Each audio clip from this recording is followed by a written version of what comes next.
Salut, j'espère que vous allez bien. Je vous retrouve aujourd'hui pour une nouvelle vidéo, vidéo dédiée à la maison humide. On est revenu déjà un nombre de fois important sur cette question, mais j'ai une fois de plus reçu un message de personnes qui avaient du mal avec des problèmes de condensation et de moisissure dans une chambre à coucher. Donc on va revenir sur cette question dans cette vidéo, mais avant de poursuivre, je vous rappelle que vous devriez vous abonner à cette chaîne puisque chaque semaine vous allez pouvoir y trouver deux vidéos. Le mardi, une vidéo inspiration, une vidéo où vous allez pouvoir trouver des idées et des exemples de visualisation pour inspirer vos projets d'aménagement, de rénovation d'intérieur. Et le jeudi, une vidéo conseil travaux qui sera également publiée sur le podcast Travaux de Mira, disponible sur toutes les applications de podcasting. Allez, venez maintenant, on va passer derrière l'écran de mon ordinateur et on va parler des problèmes liés à la maison humide et comment les résoudre. On va donc parler des solutions et astuces qui marchent vraiment pour assainir sa maison, puisque si bien souvent votre réaction naturelle c'est de simplement repeindre les murs où vous avez la peinture qui cloque par exemple, eh bien souvent cela ne suffit pas et il faudra aller un petit peu au-delà. Et je vais vous proposer d'en parler en détail ici, mais j'aimerais tout d'abord vous lire une partie d'un message que j'ai reçu récemment d'une personne qui a suivi un de mes guides. Bonjour Mira, j'ai une question. Car j'ai eu un dégât après la rénovation de mon appartement. J'habite au 6e et dernier étage d'un immeuble de 1950. J'ai plusieurs murs qui donnent vers l'extérieur. Sur deux des murs extérieurs, j'ai de la condensation lorsqu'il fait très froid et humide, ce qui a généré la moisissure derrière ma tête de lit. Et donc, cette personne se demande comment faire pour remédier à ce problème de condensation sur son mur humide et pourquoi la moisissure n'apparaît que derrière la tête de lit.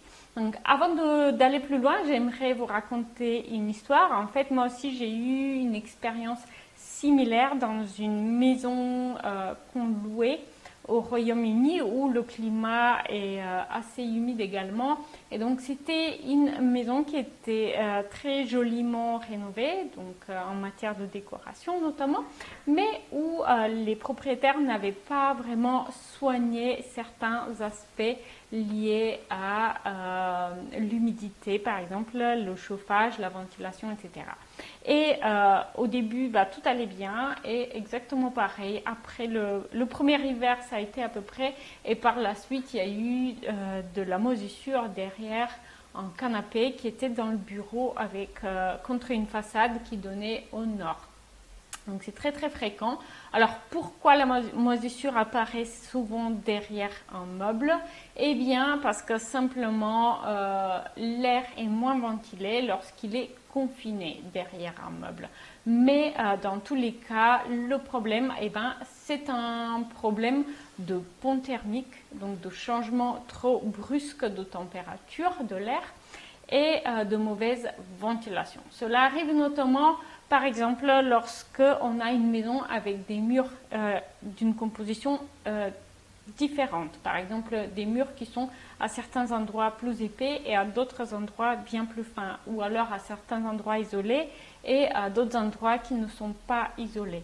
À ce moment-là, là où on a le pont thermique, donc on va avoir un changement brusque de température de l'air. Et je ne sais pas si vous le savez, mais l'air chaud, il peut contenir plus de vapeur d'eau. Et lorsque l'air refroidit, il peut contenir moins de vapeur d'eau. Et qu'est-ce qui se passe? Naturellement, cette eau condense sous forme de gouttelettes qui vont venir se déposer sur cette paroi froide. Et pendant la saison de chauffage, lorsque cela revient régulièrement, qu'est-ce qui va se passer?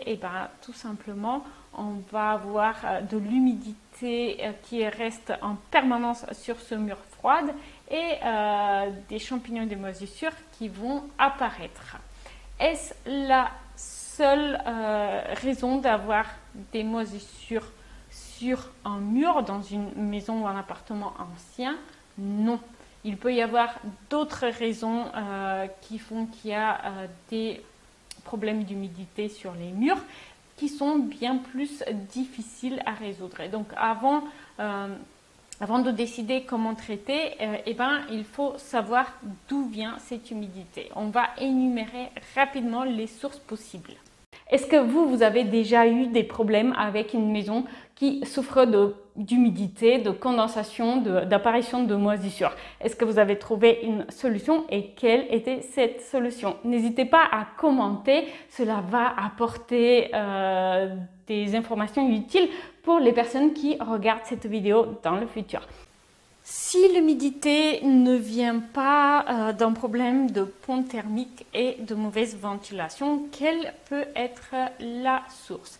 Alors, l'humidité peut venir par une infiltration en façade. Et ça, c'est quelque chose qui arrive, par exemple, lorsqu'on a une fissure sur l'enduit de façade. À ce moment-là, par exemple, lorsqu'il pleut, il va y avoir de l'eau qui va pénétrer le mur extérieur et qui va arriver à un endroit ou à un autre, c'est pas forcément au même endroit, sur la face intérieure de vos murs, qui va provoquer donc des cloques sur la peinture et de la moisissure. Donc ça, c'est une autre possibilité, auquel cas, naturellement, il faudra faire procéder à un ravalement de façade, n'est-ce pas? Une autre cause, cela peut être simplement une fuite de toiture.